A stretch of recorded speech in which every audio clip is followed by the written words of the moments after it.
What's up, everybody? Welcome back to a new idea here on the channel.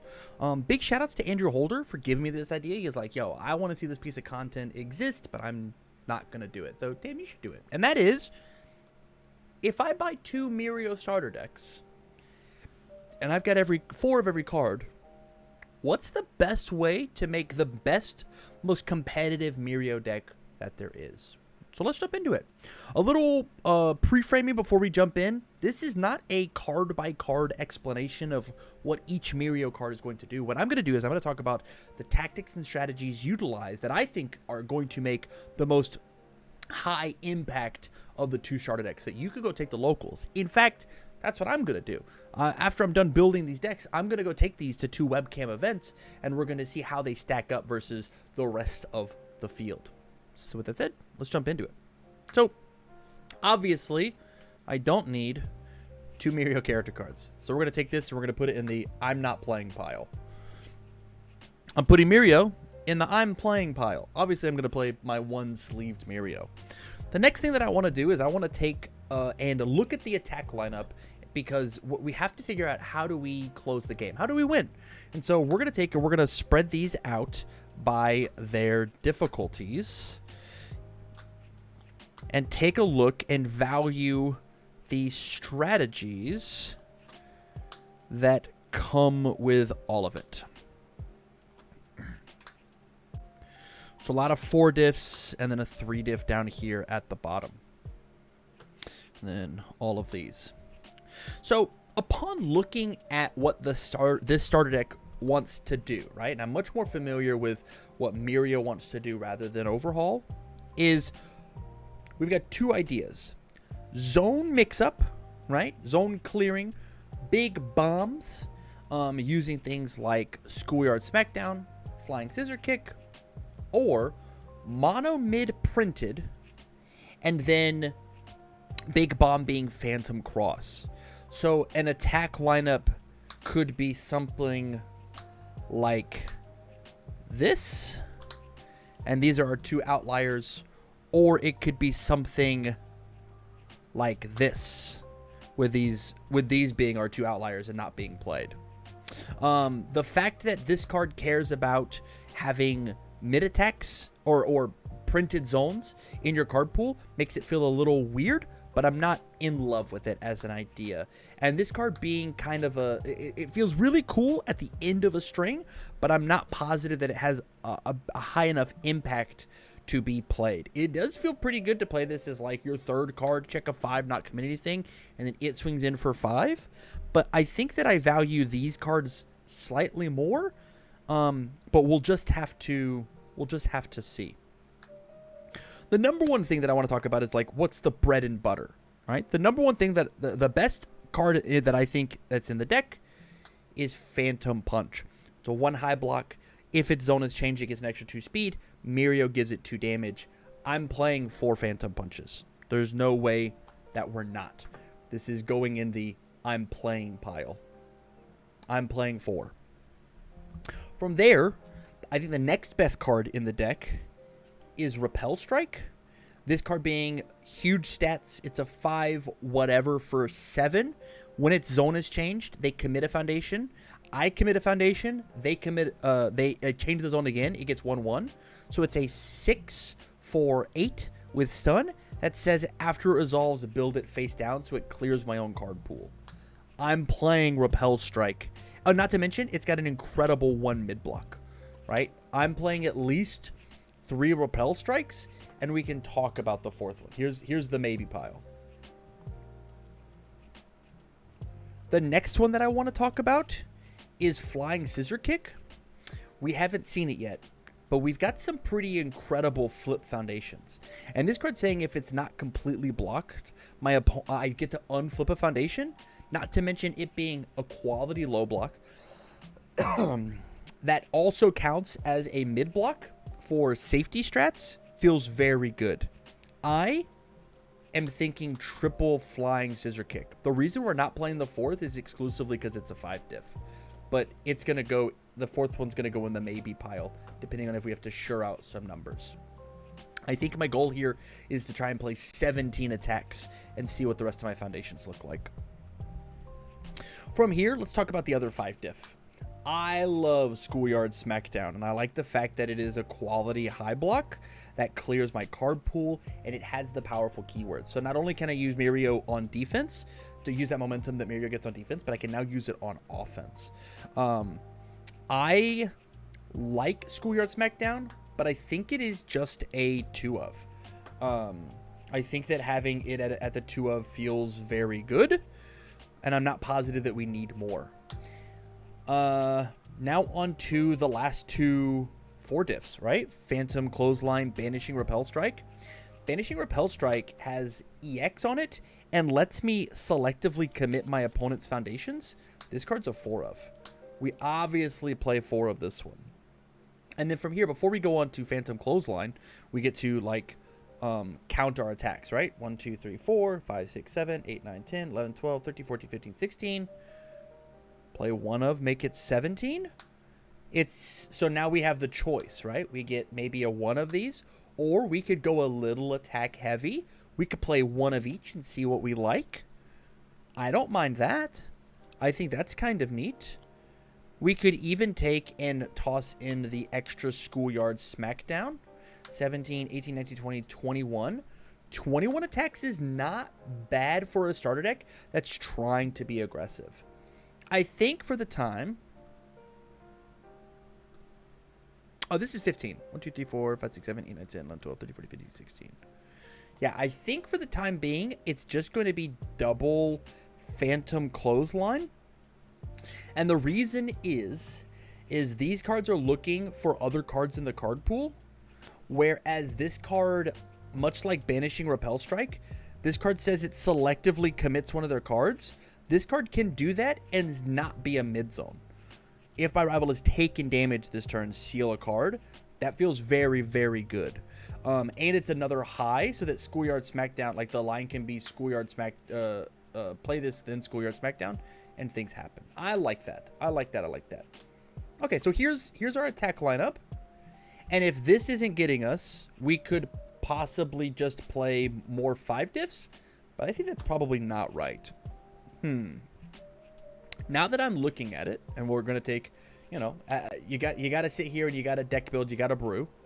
When I look at the number of 5 diffs versus non-5 diffs, I think I'm playing too many 5s for my 50 card deck, which is the goal. I want to play 50 or as close to 50 as possible. Right? 1, 2, 3, 4, 5, 6, 7, 8.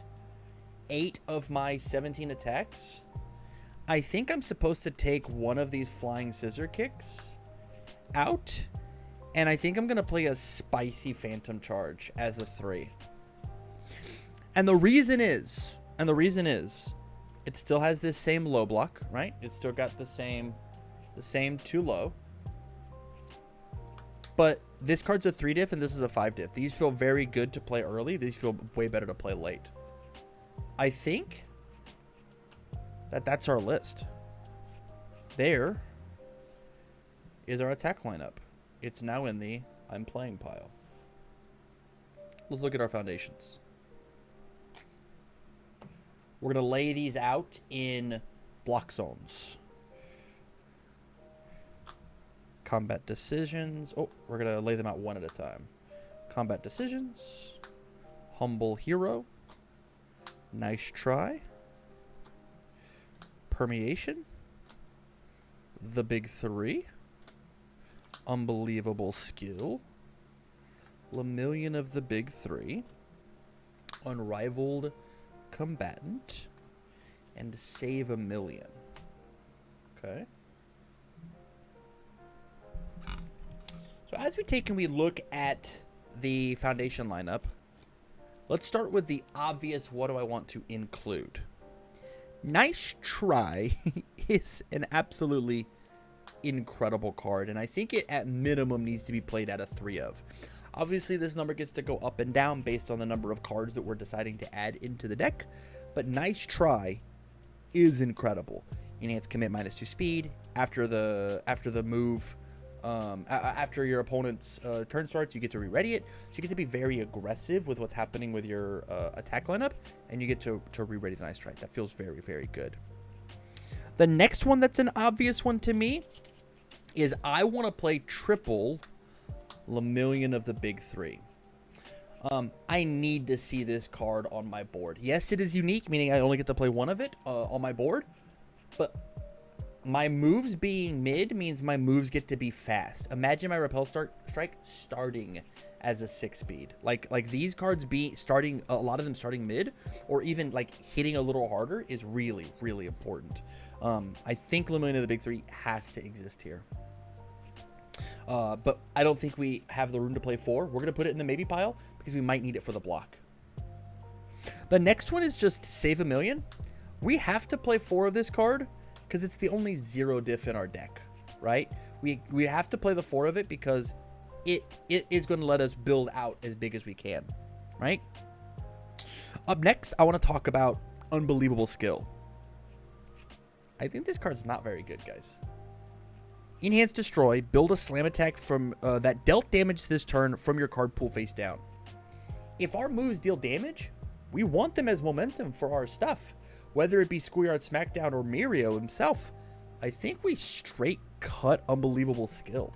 I think this card is not worth it in our deck, even at a 1-of. I think we just absolutely get rid of it. In order to make up for that, I think we need to max out the Big Three. We need to max out Permeation. This card has an incredible deadlock ability on it, and it lets you extend your turn a little bit by turning yourself not into a 6-hander if you have an attack stream. You just flip it and get more stuff. And this card says that you get to stun your opponent more. If my zone changes, flip and stun you. It's also the only 4-check in the deck, and that's totally chill. From here, I want to talk about Combat Decisions.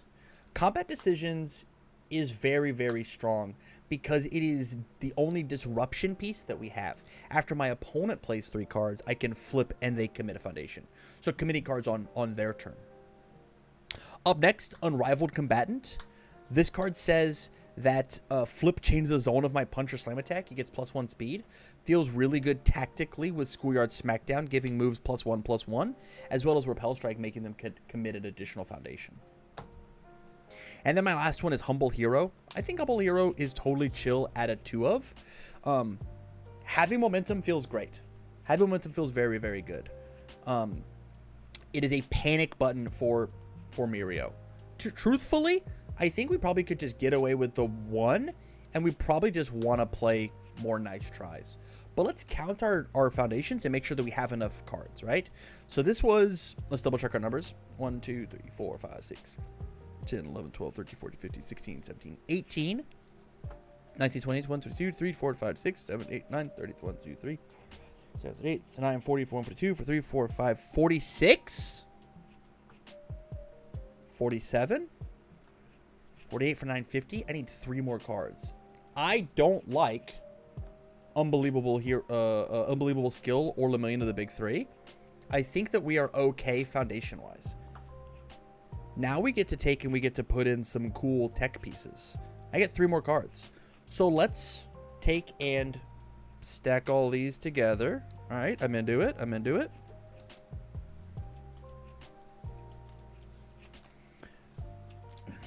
Let's put, our foundations are done.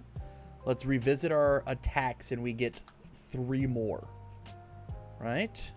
Look at our 5 diffs. And then our 4 diffs.